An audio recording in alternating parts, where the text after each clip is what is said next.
বরবাদ, তোর কথা মতো এই শহরের সব দর্শক করে নিয়ে আইছি। স্যার, ওগুলো বাইরে রাখাটা ঠিক না। হারকিউলিস যে কোনো সময় ওগুলো উপরে হামলা করতে পারে। এক এক করে ওগু সবাই পিছের গোডাউনে ঢুকানোর ব্যবস্থা করেন। আর যাওয়ার আগে তোরা টাকার ব্যাগগুলো এই জায়গায় রেখে দেন।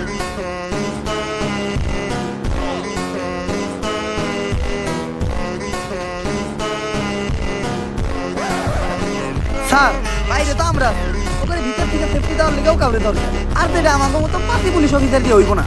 আপনার মতো সাহসী আর যোগ্য একজনের দরকার। যাই, এতদিন পরে তোরা আমার চিনছস, সমস্যা নাই, তোরা বাইরে পাহারা দে, আমি ভিতরে ব্যাপারটা দেখতাছি। স্যার, শেষবারের মতো একটা কথা শুনে রাখেন। পাপির দেহ পোকায় খায়, ধর্ষকদের ঠাই হবে না এই বাংলায়।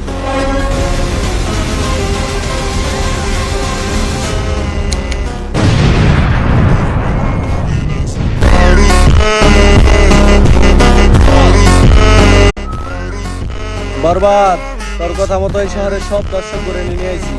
স্যার, ওগুলো বাইরে রাখাটা ঠিক না। হারকিউলিস যে কোনো সময় ওগু উপরে হামলা করতে পারে।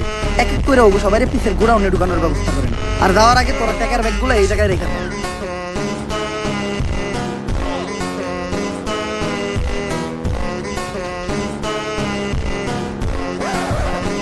স্যার, বাইরে তো আমরা ওখানে ভিতর থেকে সেফটি দেওয়ার লেগেও কাউরে দরকার। আর যেটা আমাদের মতো পাতি পুলিশ অফিসার দিয়ে হইব না। আপনার মতো সাহসী আর যোগ্য একজনের দরকার।